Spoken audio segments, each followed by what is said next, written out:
অজপাড়া গ্রামে বসেই আধুনিক মিসাইল তৈরি করছে এক বাংলাদেশি কিশোর। নীলফামারী জেলার এক প্রত্যন্ত অঞ্চল থেকে উঠে আসা এই কিশোরের মেধা আজ সারা বিশ্বে বিস্ময় সৃষ্টি করেছে। যেখানে উন্নত দেশগুলো বিশাল বাজেটের গবেষণাগারে বসে অত্যাধুনিক সমরাস্ত্র তৈরি করে, সেখানে মাত্র 15 বছর বয়সী দেব সারথী তীর্থ নিজের শোবার ঘরের এক করে বসে তৈরি করে ফেলেছে আধুনিক মিসাইল, সামরিক ড্রোন এবং সাবমেরিনের প্রোটোটাইপ। তার এই অভাবনীয় উদ্ভাবন দেখে শুধু এলাকাবাসী নয়, খোদ বিজ্ঞানীরাও চমকে উঠছেন। নীলফামারীর জলঢাকা উপজেলার ব্র্যাক মাধ্যমিক বিদ্যালয়ের 10ম শ্রেণীর ছাত্র দেব সারথী তীর্থ। তার এই স্বপ্নযাত্রা শুরু হয়েছিল 2018 সাল থেকে। তখন সে অনেক ছোট, কিন্তু বিজ্ঞানের প্রতি তার তীব্র নেশা তাকে সাধারণ ছেলেদের থেকে আলাদা করে তুলেছিল। মহামারীকালীন ঘরবন্দি সময় নষ্ট না করে ইন্টারনেটের সাহায্যে প্রোগ্রামিং শিখতে শুরু করে। নিজের একান্ত চেষ্টায় সে আয়ত্ত করে নেয় জটিল সব প্রযুক্তিগত কারিগরি বিদ্যা। বাবার উৎসাহে ছোটবেলায় বিজ্ঞান মেলায় অংশ নেওয়ার মাধ্যমেই তার এই প্রতিভার প্রথম বিচ্ছুরণ ঘটে। তীর্থের সবচেয়ে বড় এবং কার্যকর উদ্ভাবন হল তার তৈরি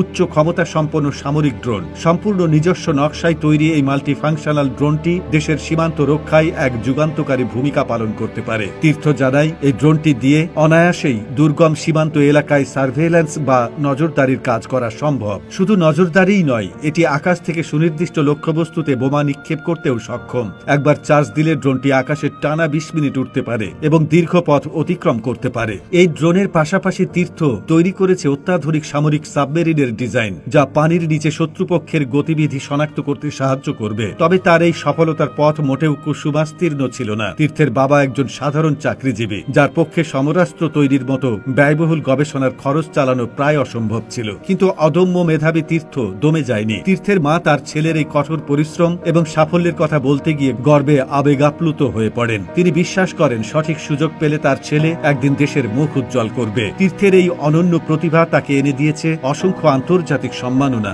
সম্প্রতি ড্রিমস অব বাংলাদেশ এবং Malaysia invention innovation creativity association কর্তৃক আয়োজিত প্রতিযোগিতায় 405টিরও বেশি প্রতিযোগীকে পেছনে ফেলে সে স্বর্ণপদক এবং বেস্ট প্রজেক্ট অ্যাওয়ার্ড ছিনিয়ে নিয়েছে। এছাড়াও নাসা স্পেস অ্যাপস চ্যালেঞ্জের মতো বড় আসরেও তার মেধার স্বীকৃতি মিলেছে। বর্তমানে তার ঝুড়িতে রয়েছে 30টিরও বেশি জাতীয় ও আন্তর্জাতিক সনদ ও পদক। তবে তার সামনে এখন বড় বাধা হয়ে দাঁড়িয়েছে আর্থিক সংকট। তীর্থের বাবার একার পক্ষে এই ব্যয়বহুল প্রজেক্টগুলো আরো উন্নত করা এবং বিদেশের মাটিতে যাওয়ার খরচ যোগানো অত্যন্ত কষ্টসাধ্য হয়ে পড়েছে। তীর্থের শিক্ষকরা মনে করেন, এই কিশোরের মেধা কেবল ব্যক্তিগত সম্পদ নয়, এটি দেশের এক অমূল্য সম্পদ। তীর্থের বিজ্ঞান মনস্ক চিন্তাধারা এবং প্রযুক্তির প্রতি তার গভীর মমতা তাকে ভবিষ্যতে একজন বিশ্বমানের বিজ্ঞানী হিসেবে গড়ে তুলবে। তীর্থের স্বপ্ন ভবিষ্যতে এমন কিছু করা যা দিয়ে বাংলাদেশের প্রতিরক্ষা ব্যবস্থা আরো শক্তিশালী হবে। সে চায় তার উদ্ভাবিত মিসাইল ও ড্রোন যেন একদিন দেশের সামরিক বাহিনীতে যুক্ত হয়।